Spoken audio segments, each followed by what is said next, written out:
안녕하세요. 인생코닝钟경 변호사입니다. 최근 다행히도 혼인율이나 출산율이 전년 대비해서는 상승했다는 기사가 몇 번 보도가 되었어요. 정말 다행인 일인데, 그래도 여전히 20대뿐만 아니라 이제 30대에도 결혼하지 않는 비율이 굉장히 높고요. 그 비율 중에서 사실 남성이 훨씬 더 높습니다. 남성이 여성 수에 비해 보통 지금 결혼 연령대라고 하는 20대 후반에서 30대까지는 당시 남아 선호 사상에 의해서 더 많이 태어났었기도 했어요. 실제로 30대에 결혼을 하지 않는 것을 선택하는 한국 남자들이 많아지고 있다는 뜻인데, 오늘은 좀 이 부분에 대해서 여러 이야기를 좀 드려보려고 합니다. 오늘은 개인의 스토리를 구성해서 얘기를 하기보다는 통계에 대한 이야기를 좀 할 거예요. 제가 참고하고 인용한 통계는요, 2022년 기준 인구 동태 코호트 DB고요. 코호트라는 거는 인구 집단에 대한 연구라고 생각을 하시면 됩니다. 이 연구에서는요, 1983년생과 1988년생을 중심으로 분석한 결과를 다루었거든요. 당시 40대 그리고 30대 중반에 해당하는 나이를 분석을 한 건데, 참고로 2022년 기준이니까 조금 현재랑은 다를 수는 있어요. 그렇지만 그들의 어떤 삶의 모습을 굉장히 잘 분석을 한 자료라서 오늘 좀 가지고 와봤고요. 원래 이 자료는 자산이나 혼인 등을 종합적으로 분석을 해서요, 이 출산 정책이나 청년 정책에 좀 활용을 하겠다라는 취지로 만들어진 자료입니다. 즉 코호트는 기준 나이를 생각을 하고, 그러니까 83년생, 88년생을 기준으로 이들의 평균적인 삶의 내용을 보여주는 연구다, 이렇게 생각을 하시면 됩니다. 오늘은 중점적으로 말씀드릴 거는 88년생에 대한 이야기를 할 거예요. 왜냐하면 이 83년생 분들은 이제 40대 초반이기 때문에 오늘 다룬 30대의 이야기가 아닐 수가 있거든요. 그래서 30대 지금 중후반이죠. 그들이 2022년일 때는 딱 30대 중반이었습니다. 그래서 이분들에 대한 이야기를 하면은 현재의 모습과도 크게 다르지 않을 거다 생각을 하고, 또 제 나이가 지금 사실 89년생인데 그러다 보니까 가까운 주변에서 보는 형들의 이야기가 담겨져 있더라고요. 요거를 오늘 말씀드려 보겠습니다.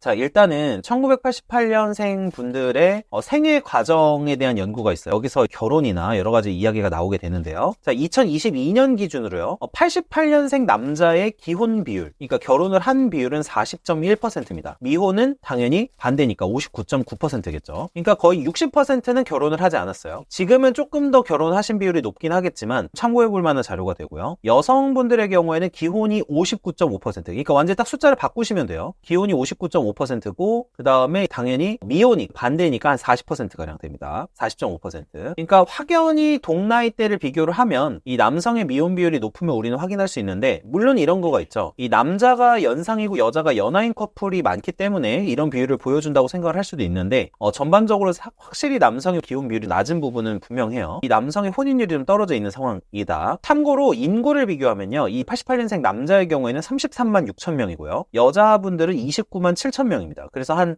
4만 명 정도 차이가 나는 상황이고, 이거는 이제 80년대 후반, 90년대 초반에 남아선호 사상이 기인한다고 생각을 해주시면 될 것 같아요. 자, 그렇다면 자녀 출산 및 출산화 수 비중은 어떨까? 혼인한 남성 여성이 한 명 출산을 한 경우, 그러니까 그때는 큰 차이가 없었습니다. 그래서 42.0, 42.1%로 별로 큰 차이가 없었고요. 자, 그러면 두 명을 낳은 비율은 어떨까? 남성의 경우에는 22.5%고요. 여성은 30.3%로 차이가 있습니다. 자녀가 그러면 없는 비율은 반대가 거의 되겠죠. 남자가 32.5%, 여자가 23.1%입니다. 그러니까 자녀가 없는 비율이 남자가 좀 많이 높죠. 그러니까 아까 결혼도 안 하지만 자녀도 안 낳는다는 얘기예요. 자, 그 다음에 혼인 및 출산 시 직업 변동과 관련된 모습 통계가 있습니다. 우선은 이 비중을 보면 전업주부가 우리나라 한국에 진짜 많음을 알 수가 있는데요. 남자의 경우에는 이제 혼인 및 출산 시 직업 유지를 하는 비율이 90.5%고요. 여성분들의 경우에는 49.5%예요. 그러니까 이 통계를 보아도 전업주부가 많음을 어느 정도 짐작을 할 수가 있죠. 또 직업 없음, 그러니까 처음에 결혼할 때부터 직업 없음을 유지하는 경우가 있죠. 그러니까 이 경우는 남자가 2.6%, 여자가 25.5%로 원래 직업이 없는 경우에서 결혼을 한 여성분들도 많다라는 걸 알 수가 있습니다. 그러면 이들의 자산 및 사회경제적인 부분에 대해서 좀 말씀을 드릴 건데, 아시겠지만 저희 채널은 이제 연애 결혼 얘기도 많이 하고 돈에 대한 얘기를 많이 하죠. 그래서 일단 눈이 간 건 당연히 뭐였냐면 주택 소유 비중이었어요. 우선 88년생의 주택 소유 비중은요, 2022년 기준이에요. 더 구입하신 분들이 많아지실 수 있는데, 기혼이 29.1%고요. 무주택자로 이제 88년생이 있는 분들이 70.9%였습니다. 이게 각종 커뮤니티에서는 다들 자기가 집이 있는 것처럼 이야기를 하시는 분들도 많은데 실제로는 비율이 그렇게 높지 않음을 알 수 있고요. 이것도 기혼의 비율이고 미혼의 경우에는 주택 소유가 15.2%, 무주택이 84.8%였습니다. 그러니까 거의 주택을 소유한 미혼의 30대, 그러니까 88년생 중반쯤 되는 비율이 매우 낮음을 확인할 수가 있어요. 뭐 이 부분에 대해서는 여러 분석이 있을 수가 있는데 선후관계 또는 인과관계를 정확하게 알 수는 없지만 기혼의 주택 소유 비율이 높은 것으로 봐서는 주택을 소유할 수 있는 사람이 결혼이 가능한 상황일 수도 있고요. 반대로 결혼을 하면서 자가 소유의 필요성이 느껴지고 증대돼서, 그러니까 보통 아이 출산과도 연관이 될 텐데 그래서 주택 구매를 고민했을 가능성도 있다고 보입니다. 근데 이 두 가지가 다 작용했을 거라고 저는 생각을 해요. 자, 그러면 거주 비중, 거주 형태는 뭐냐? 보통 거주하는 곳에 대한 조사가 또 있는데요. 이거 2022년 기준이라는 거 계속 말씀드릴게요. 지금 현재 기준은 아니에요. 88년생 기혼의 거처 비중 중에 가장 압도적인 거는 아파트입니다. 그래서 기혼은 75.8%가 아파트에 거주하고 있고요. 미혼의 경우에는 46.4%가 아파트에서 거주 중입니다.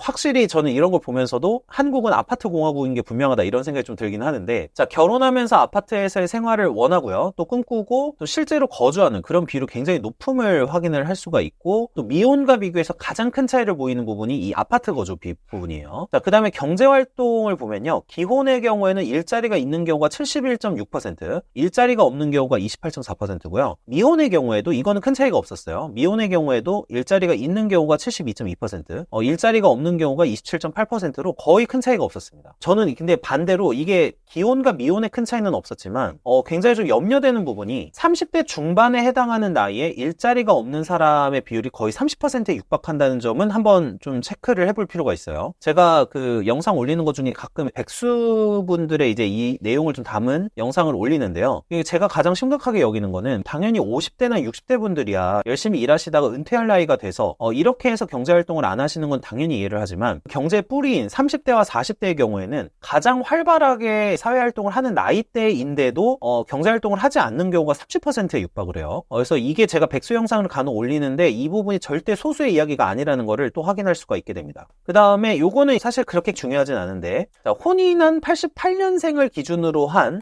이혼을 한 비율은요, 남자가 6.4%, 여자가 7.5%입니다. 그러니까 이미 결혼을 하셨다가 이혼한 비율이 이 정도다라고 생각을 해주시면 될 것 같아요. 돈과 관련해서 주택 소유 및 경제활동과 관련해서 말씀을 드리면요, 88년생 남자의 경우에는 남자의 24.6%가 주택을 소유했고요, 여자분들의 경우에는 19.2%가 주택을 소유했습니다. 그러니까 남성, 여성 모두 주택을 소유한 비율이 그렇게 높지는 않아요. 몇 번 영상에서 말씀드렸지만 20대 후반, 30대 초중반에 주택을 소유하는 게 절대로 일반적인 게 아니라는 거를 일단 말씀드리고 싶었고, 하나 더 말씀드리고 싶은 거는 남성분들이 대체적으로 자산 축적에 조금 더 열을 올리고 있고 관심이 많다라는 부분도 확인을 할 수가 있습니다. 그리고 83년생의 경우에도 이 비율이 같이 높아지긴 하지만 남성과 여성의 비율 차이가 커져요. 그래서 남성분들이 대체적으로 다른 자산을 쌓고 있으신 분들도 있겠지만 주택 소유에 관심이 많고 실제로 자산을 축적하고 있다는 걸 확인할 수가 있습니다. 물론 현금성 자산이나 뭐 주식이나 이런 걸 투자하고 계실 수도 있지만요. 자, 그 다음에 경제활동 비율의 경우에는 남성, 여성을 비교해보면은 88년생 남자의 경우에는 79.4%가 경제활동을 하고 있고요. 여성분들은 63.4%가 경제활동을 하고 있습니다. 물론 최근에 추세가 맞벌이 부부이고 또 동지론 이런 부분들이 강화되고는 있지만 경제활동 참여율의 경우에는 여전히 큰 차이라는 거를 우리가 알 수가 있습니다. 제가 오늘은 통계 위주로 말씀을 드렸는데 사실 지금 결혼을 하지 않는 거는 선택의 문제가 되었을 수 있어요. 저는 결혼을 추천하는 편이긴 하지만 개인적으로 결혼을 하시든 안 하시든 이런 부분이 선택의 문제가 된 것은 분명하죠. 이 비율을 보아도 알 수 있지만 88년생을 2022년 기준으로 했을 때 이제 남자 혼인율이 40%밖에 되지 않으니까 그때 당시에도 30대 중반인 남성들 중에 결혼을 하지 않는 비율이 과반이 해당하고 절반을 넘는 거죠. 30대 남성의 혼인율이 이제 급감을 하고 있다는 부분은 이걸 알 수가 있고, 염려스러운 부분은 이 국가 경제에도 악영향을 미칠 수 있다라고 생각이 듭니다. 당연히 뭐 출산율 저하는 말할 것도 없고요. 그래서 이제 비혼을 생각하고 있거나 이 결혼을 생각하지 않고 있는 남성의 비율이 굉장히 이제 높은 편이라는 걸 우리가 좀 더 알 수 있고, 물론 여성분들도 높지만 남성이 좀 훨씬 높다는 걸 알 수 있죠. 그래서 저는 이런 생각을 한번 해봤어요. 지금 출산 정책이 사실은 여성분들에 대한 복지 지원이나 뭐 경력 단절에 대한 쪽으로 초점을 많이 맞추고 있는 거는 맞고 그 부분도 저도 부정하고 싶진 않지만 생각을 해보면 출산율을 높이려면 사실은 남성에 대한 어떤 지원 정책이나 여러 가지 결혼 제도에 있어서 조금 지원이 필요할지도 모른다는 생각을 하고 있습니다, 사실은. 전 이 통계를 보기 전에도 그런 생각을 조금 했었는데, 이 결혼 정책이나 출산 정책을 여성분들에게 초점을 맞추고 지원하는 것도 옳겠지만, 남성분들이 훨씬 미혼율도 높은 상황이고, 또 실제 수도 많은 상황에서 이런 부분에 대한 지원이나 제도 정비가 남성 쪽에서도 이루어지는 게 전반적인 결혼율이나 혼인율을 올리는 데 도움이 되지 않을까라는 게 실제 이런 지금 통계를 통해서도 알 수 있는 부분이 있다고 생각을 해요. 이거는 뭐 옳다 그르다의 문제라기보다는 통계가 말해주는 부분이 있는 거기 때문에 이 부분을 좀 고려해서 여러 가지 결혼 정책이나 청년 정책을 짠다면 출산율도 높이고 여러 가지 좋은 부분이 있지 않을까라는 생각을 하면서 오늘 영상을 마치도록 하겠습니다. 네, 시청해주셔서 감사합니다.